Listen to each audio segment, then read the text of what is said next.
Bora ver, meu povo, mais uma semana de Comente Bíblia aí. Quem está me acompanhando direto sabe que eu preciso chegar a 1000 inscritos. Se você já é inscrito, valeu, continua aí. Se não é inscrito, por favor, se inscreva. Quero chegar a pelo menos 1000 pessoas. Gente, é tão difícil. Se eu tivesse, por exemplo, comentando política, eu já teria mais do que isso. Desde maio de 2018, nós estamos com esse canal de leitura e comentário bíblico. Me ajuda aí, galera.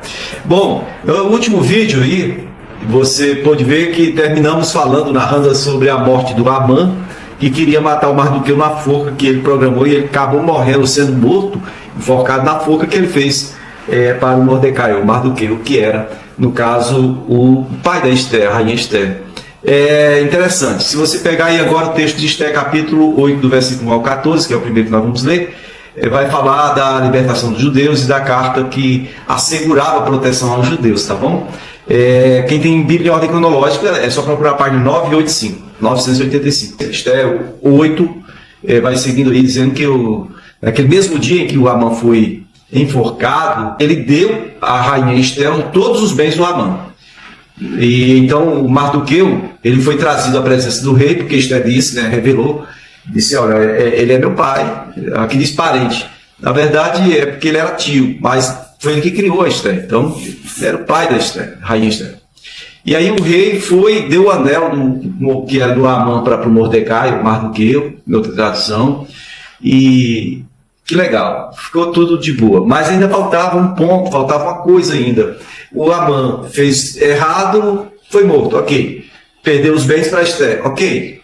Já é motivo de gratidão a Deus, está livre, ótimo. Porém, o que está faltando? Está faltando ser revogado aquele decreto que o Amã fez em nome do rei, que selou com o anel do rei, para a destruição, a aniquilação de todos os judeus no Império Persa, não é? Então, meus queridos e queridas, eu quero que vocês compreendam isto aqui.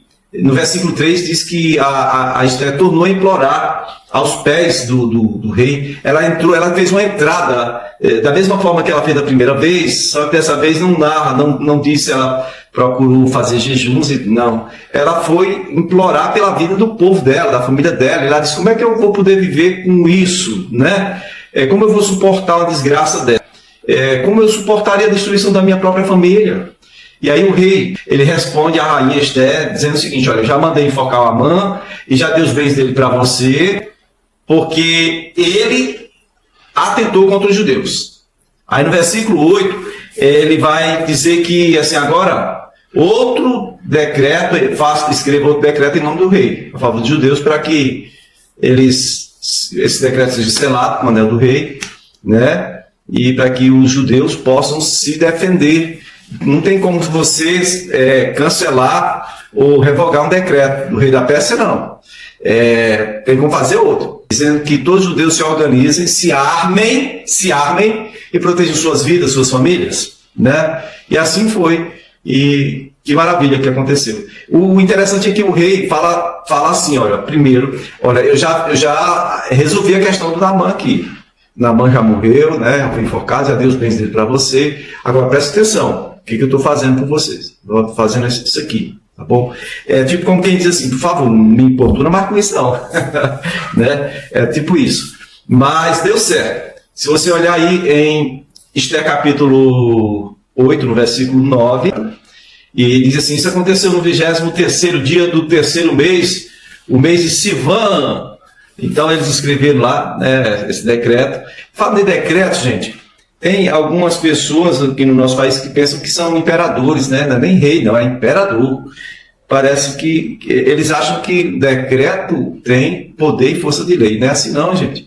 Ninguém vive numa monarquia, não. Aqui é Brasil, é democracia, tá? E aqui tem uma Constituição. Todo decreto, seja prefeito ou vereador que fizer, que estiver ofendendo, ferindo, quebrando algum preceito, algum princípio, algum artigo, algum inciso, algum parágrafo da Constituição, que é a nossa Carta Magna, é a maior, bom, esse decreto não deve ser nem lido, nem observado. Tem que ficar no lixo da história.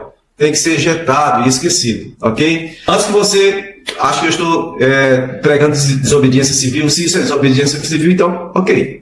O que eu estou falando é que a gente deve obedecer à Constituição. E quem se levanta contra isso, está em contra de todos os princípios que já foram estabelecidos para reger a nossa vida como país, como nação. Essa pessoa é uma infratora, ela é uma pessoa criminosa. É uma criminosa, pessoa criminosa, tá? Então não sou eu que estou incitando alguma coisa ao erro, né? Criminoso é quem está saindo das 4 linhas da Constituição para fazer o que estão fazendo aí. Vamos lá então. O decreto do rei, no versículo 11 de Esther capítulo 8, diz que o decreto do rei concedia aos judeus de cada cidade o direito de se reunirem, direito de destruir, direito de matar, de aniquilar qualquer força armada de qualquer povo ou província que os ameaçasse, né? A eles, as suas mulheres, seus filhos, e o direito também de saquear os bens dos seus inimigos. Se você for ler o texto todo, você vai ver que eles se defenderam e eles realmente revidaram, mataram muita gente, porém eles não saquearam os bens, não tomaram posse dos bens de ninguém, tá certo? Veja aí, Esther 8, no versículo 15, vai dizer que Mardoqueu, Mordecai, saiu da presença do rei usando vestes reais em azul e branco. E o pessoal tem um negócio de azul e branco, não, o azul e branco aqui não tem nada a ver com essa musiquinha aí, não. Isso aí tem a ver com a bandeira de Israel, aquela que tem um símbolo de Davi, né? A estrela de Davi. Pois é, Mardoqueu, Mordecai, estava saindo com vestes reais em azul e branco, e também com uma grande coroa de ouro na cabeça, um manto de púrpura e de linho fino, e a cidadela, a cidadela de Suzã estava em grande alegria, exultante, né? E por causa do que aconteceu aos judeus, porque em cada cidade, onde quer que chegasse o decreto do rei, havia alegria, júbilo entre os judeus. Ou seja, era o dia que eles iriam ser exterminados, iam ser mortos. Agora, no entanto, é o dia da libertação, é o dia em que eles tiveram vitórias, porque o Senhor foi com eles, e o Senhor deu, como diz a Bíblia mesmo, eu é que sei os pensamentos que tenho a vosso respeito, pensamentos de paz, não de mal, para vos dar um fim, né, que seja proveitoso, né? O Senhor sempre nos conduz assim, mesmo quando a gente pensa que a coisa está feia, o Senhor nunca perde o controle. Então, tem jeito para o nosso país, tá, gente? Tem jeito. Vamos lá. Muitos, ainda no versículo 17, tá? De Esther, capítulo 8, diz que em cada província havia alegria. A parte B diz que muitos que pertenciam a outros povos do reino tornaram-se judeus, porque o temor dos judeus tinha se apoderado deles. Ora, meu amigo, minha amiga, preste bem atenção aqui. Esse decreto que o rei fez aqui, embora o outro tenha sido feito por Amã e selado com o anel do rei, tinha o mesmo poder, porém, esse daqui agora estava juntando a força estatal, o exército, estava tudo junto com os judeus.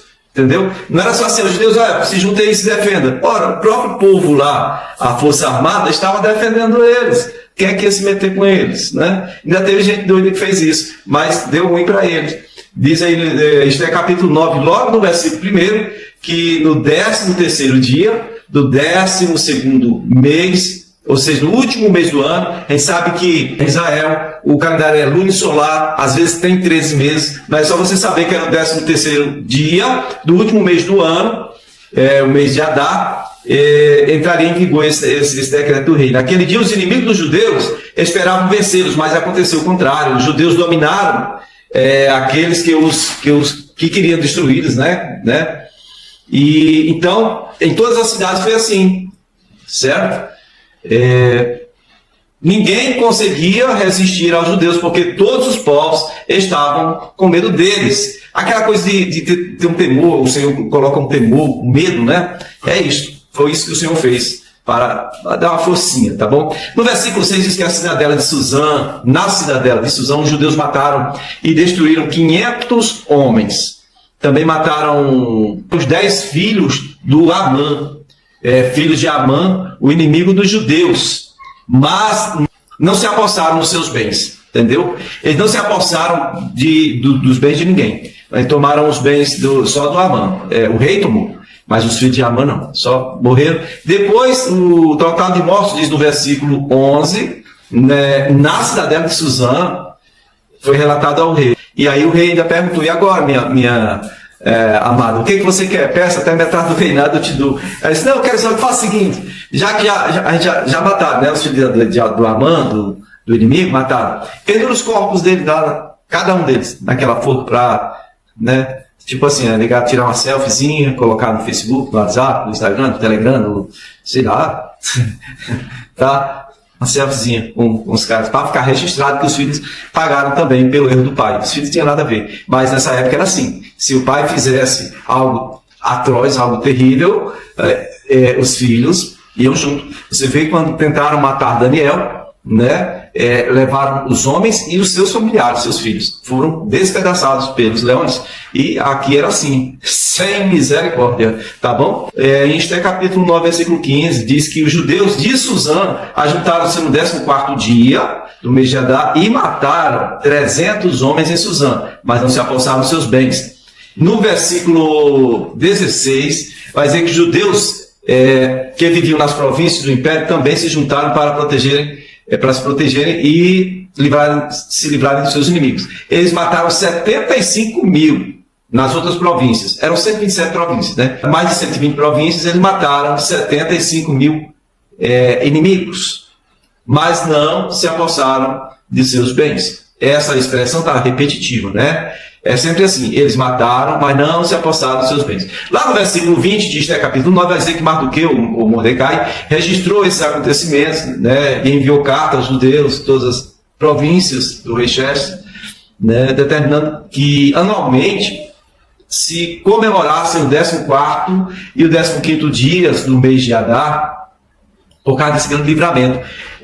Você sabe que o Amã, quando foi fazer aquele decreto, ele lançou lançou sorte. E então, veja bem, agora Mordecai, Mardoqueu, é quem está determinando que em todas as províncias se comemorassem anualmente essa festividade aí do livramento, o grande livramento que Deus deu aos judeus na Pérsia. E eles comemoram até hoje, tá? A festa se chama Purim, por causa do fato de lançar sorte, ou seja, um Deus que muda a nossa sorte. Era para que a gente fosse exterminado, era para que a gente morresse, e o Senhor simplesmente nos deu vitória contra tudo e contra todos. E isso me lembra um texto que diz que todas as coisas cooperam para o bem dos que amam a Deus, o bem daqueles que amam a Deus e que são chamados conforme segundo o seu propósito, o seu eterno propósito. Você é chamado conforme o propósito de Deus, você foi chamado, você aceitou o convite, você está no Senhor. Bom, então é isto aí. Depois de depois de estabelecido, no caso, pelo Mordecai, essa comemoração no 14º dia no mês do ano, então os judeus deveriam se juntar, as famílias, se alegrar, trocar presentes e dar oferta aos pobres. Isso para nós aqui é o Natal, né? A gente sabe que não tem nada a ver com o Natal de Jesus. Nada a ver, tá? Mas a gente comemora como se fosse, né? Como se fosse o Natal de Jesus, a gente troca presentes e tal, e faz ajuda aos pobres, né? Então, o Natal do judeu é o Purim, tá bom? Só que é no 14º dia, não no 24º. 24º dia é o dia do Rei dos Céus, na moda antiga, a moda persa, que é Solo Invicto ou o Mitra, tá bom? Tanto 24 de junho quanto 24 de dezembro. E observe também no versículo 26 de Esther, capítulo 9, para a gente concluir, que diz que aqueles dias foram chamados Purim, vem da palavra pur, que quer dizer sorte, considerando que o que estava escrito nessa carta, o que sabe, e o que Deus tinha feito, no caso por ele, né? Os judeus, eles decidiram estabelecer o costume que eles tinham e estabelecer de forma perpétua. Seus descendentes deveriam observar isso, né? Todos os que se tornassem judeus não deixariam de comemorar anualmente esses 2 dias na forma prescrita. E lá no versículo 28 vai dizer que esses dias seriam lembrados e comemorados em cada família, de cada geração, em cada província e em cada cidade. E jamais deveriam deixar de ser comemorados pelos judeus e os seus descendentes. Jamais deveriam esquecer de tais dias. Então, o que acontece? A rainha Esther e o judeu Mardoqueu escreveram com toda a autoridade uma segunda carta para confirmar a primeira a respeito, ou acerca do Purim. É isso aí.